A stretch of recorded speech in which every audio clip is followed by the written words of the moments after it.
It's time for 41 is the Mic, a weekly Chiefs podcast with Nick Jacobs of KSHB 41 and Matt Derrick of Chiefs Digest. 41 is the Mic starts now. Welcome, everybody, to the next episode of 41 is the Mic. This is the latest in our interviews with draft prospects that are coming up that might be of interest to the Chiefs and Chiefs fans. And latest one, Jaylin Noel from Iowa State and a local product out of Park Hill here in Kansas City. Jaylin, appreciate you joining us. Yes, thank you for having me. You had a great combine. Tell us what that experience was like. It was a great experience to watch it growing up as a kid, not knowing if you'd get that opportunity or not. It was kind of surreal for me, I would say. But I was prepared for it, going there, meeting with the teams, obviously physically ready, just being able to meet guys around the country that are in the same stage of life as you. It was super cool just to be able to experience it. Yeah, Jaylin, and I ask each person this anytime that they've gone to the combine, because I know you guys get prepared for it, you get kind of told about it. But what is it like being told, hey, you're going to do all these things and meet these teams, and you're going to open up a door to a hotel room and, oh, hey, there's this GM, this head coach. Yeah. But what's it like actually experience it and just kind of the madness of being in Indianapolis for a combine? Yeah, I would say just getting there, I was very anxious, just ready for things to happen, see how things were going to go.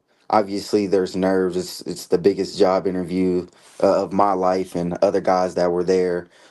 So yeah, you could definitely feel the tension within the rooms and things like that. But once you get into it, it's just talking football, the game I've grew up and learned to love. It was just cool. But I would say there was a little bit of anxiousness and nerves going into it. Was there any welcome to the NFL moment, anybody that you met or an experience that you had that was like, wait a minute, I'm not in college anymore. This is the pros. Yeah, so they had their NFL legends walking around just chatting it up with guys, and I actually was fortunate enough to have the opportunity to speak with Wes Welker. Obviously, a great player, played for the Patriots, played with Tom Brady. So to be able to pick his brain and just get to know him a little bit was super cool. And obviously, there's not many people that get that opportunity all the time. So it was something that I'll remember for a long time. And outside of Wes Welker, is there anything else that's going to stick with you maybe 5, 10, 15 years down the road from being at the combine? It's really like my formal meetings, just going into a room and like you said, with the head coaches and GMs there, you don't necessarily, they're going to be in there, but still it's different when you actually walk inside a room and you see D'Amico Ryans and guys like that. So you see them on TVs on Sundays and Thursdays, Mondays, but it's just super cool to be able to experience something like that. One question I have to ask you about your combine performances. I mean, you ticked all the boxes for a receiver, sub 440 time.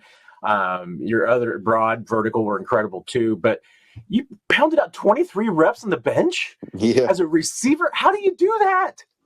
Yeah, it's just my dedication to the weight room. Obviously, we have a great strength staff here at Iowa State. Coach Reed Kagi is the lead guy here, and he came in my junior year, and he set a standard in there, and he made sure that everybody was working, no matter if you were a kicker all the way to our best D lineman. He made sure guys were competing within the weight room, and I would say always since a little kid, though, I've been eager to get in the weight room, get stronger, wanted to be stronger than my peers.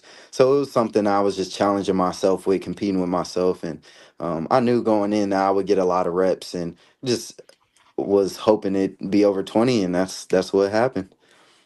Now, for anybody that's going to be watching your tape between now and through the draft, is there a particular play or a particular game that you would kind of point to and be like, that's the definition of what I bring to the table?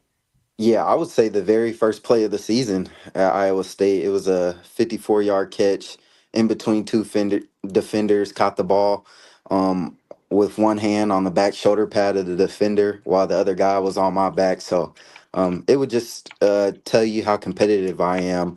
Um, Going into the season prepared, always prepared, being the first play of the season, ready for the ball to come my way and make big plays. So I would say that play had a lot to say about just my game and all. Jaylin, I believe you went to the Senior Bowl. Mhm. What was that experience like for you, and how did you feel like that kind of helped you in your journey? Yeah, I would say that experience set me up well for the combine, just because you get the opportunity to meet with teams a little bit earlier, have those informal meetings with the team. So you get that experience underneath your belt and makes you more confident going into the combine. And then obviously the football aspect of the things, being able to get on the field with the top guys in the nation and having the opportunity to show the league that not only was I able to compete within the Big 12, but also compete against guys that played in the SEC and Big 10, ACC. And it was a very fun opportunity for me just to be around those guys and get to know some of them. And even at the Senior Bowl, I got to talk with Coach Tomlin from the Steelers, and we were sitting there, we were doing one-on-ones, and me getting to pick his brain on what he looks at from DBs. And so it was super cool to be able to be in an atmosphere and an environment like that and be able to learn from some very intelligent people. And whether it was in college or at the Senior Bowl, who's kind of been your favorite matchups to go against corner wise that you feel like really kind of pushed you to become a better receiver? Yeah, I would say while playing at Iowa State, BJ Adams from UCF was a talented corner, athletic corner that was fun to go against. And then at the Senior Bowl, I would say Quincy Riley from Louisville. He was very competitive, sound in his technique, so it was very fun to go against him. Coincidence you mentioned that Quincy Riley, because there was a rep you had against him Hmm. during your practices that caught a lot of everybody's eyes. That was like he was playing press man, and you beat Yeah. it for a catch down the boundary. Was that a big moment for you? I mean, because especially going into the Senior Bowl, a lot of people who maybe don't know your game as well was talking about, hey, this is a slot guy, but Yeah. here you can plays on the outside too. Yeah, I would say it was big for me to be able to um, prove to the scouts that I can play inside and outside. I knew what I was capable of and had the confidence to do that. And that catch and that rep only helped me even more, gave me even more confidence going throughout the rest of the week. So just to have the opportunity to show the scouts that I'm a versatile guy, and you don't have to just stick me in the slot and make me work from there, but I could really line up anywhere on the field. Yeah. I would say if you had to choose a route to kind of get open for you, what is your favorite routes to run? Yeah, I would say in the deep passing game, I love a post route. There's so many ways you can get yourself open, whether just based on the DB's leverage. If he's outside leverage, just leaning at him, trying to get him to open his or flip his hips the opposite direction, and then just cut across his face. If he's pressed, if I'm winning outside and can beat him over the top with speed or win inside quick. Um, and just leave them at the line. And then if it's like a shorter route, a choice route for me, or some people call it an option route, just being able to sit within the zones, break in, break out based on the man coverage, just those things. So I would say those two routes are some of my favorite routes to run. And you'll see it a lot on my tape if you were to watch the tape that I ran those big posts and then in the quick game, the choice option routes. You mentioned meeting Wes Welker, and obviously he's one of the best slot receivers of all time. Yeah. Are there things that you learned from him, and what do you think that makes you such a strong receiver out of the slot? Yeah, I would say the thing with Wes Welker, his IQ of the game, just very high IQ, knowing where to be at the right time. Obviously, playing with Brady, he expects you to be where you need to be on time, and it's a big time thing with him. So, I would say that's what sets me apart from my peers as well. Is a very high IQ within the game, understanding zone coverages, understanding what type of man and if they're bringing pressure with the man or even zone. So understanding those small things with the game really helped me a lot in the quick game and even in the deep pass and intermediate game, having option routes within that. within those two phases of the game. So I would definitely say my high IQ and having the ability to read coverages helps me a lot. For you, who is there a person or what was it that made you fall in love with football, and who kind of helped, stoke those flames to get you to where you are now? Yeah, I would say my mom got me into sports in general, and just her taking the time out of her day, very busy person, growing up in a single parent household. Mhm. Her being able to put me in sports was huge for me. And then really in football, it was like third grade. I was the quarterback at the time, so me and a few other players had to run a little bit of extra gassers, and I was not having it in third grade. I come off the field, a little bit of tears rolling down my face, and I go to my mom. I say, I don't want to do this no more.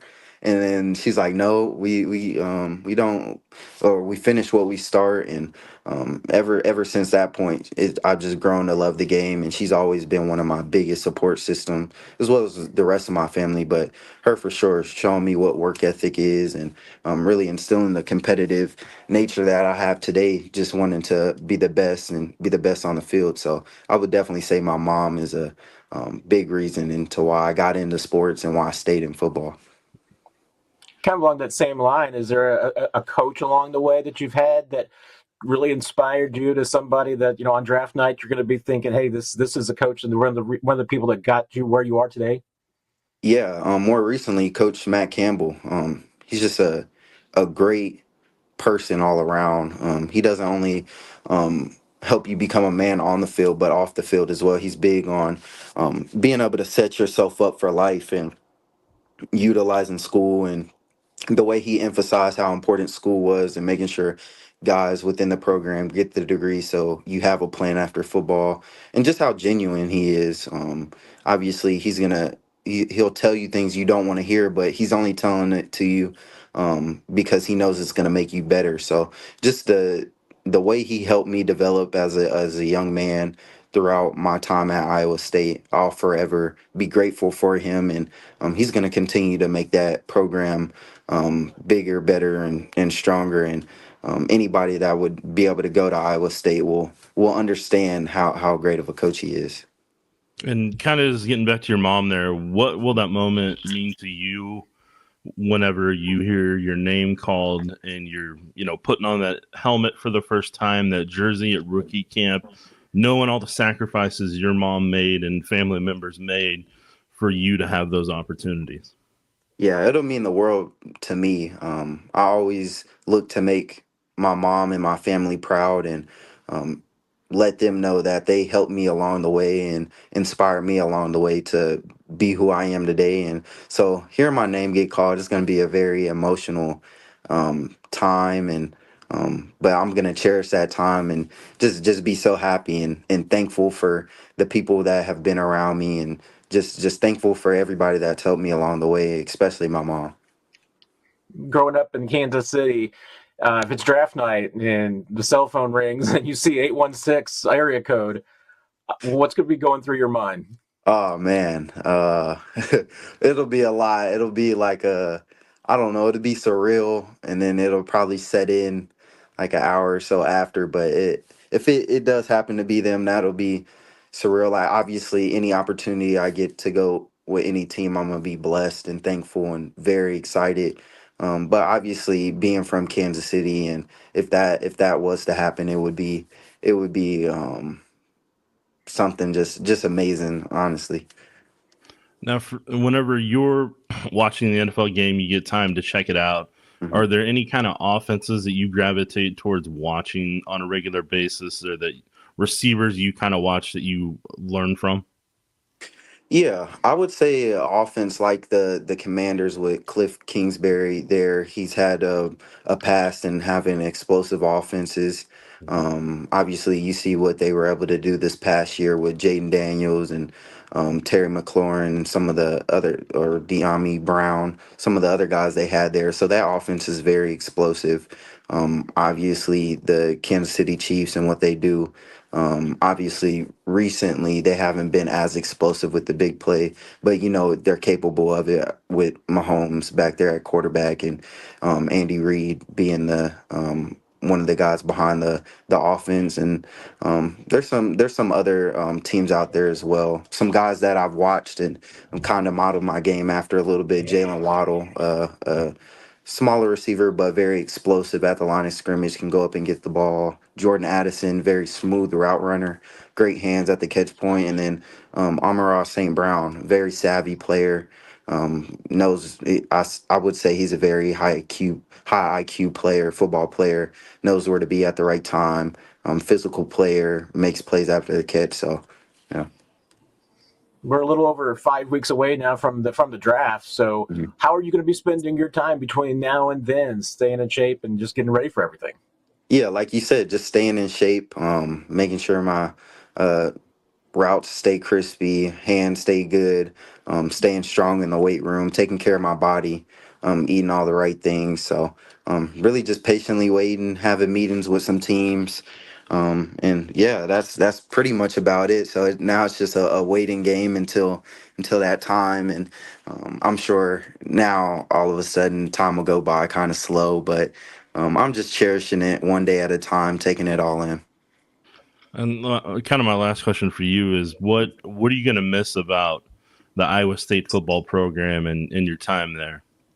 I would say the locker room. I would say that locker room is a true brotherhood, and the culture within that locker room is special. From the guys that just got there to the fifth year seniors that are there now. Everybody loves each other and cares about each other and pushes each other when hard times come. And obviously, the coaching staff there cares about you and wants you to be your best. So really, just the culture there that Iowa State has allowed me to be a part of the past 4 years it's definitely special there and something I'll miss for sure.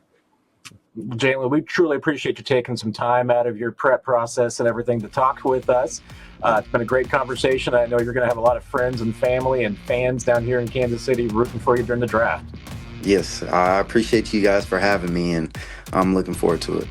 You've been listening to 41 is the Mic, presented by KSHB 41, your home of the Chiefs and Chiefs Digest.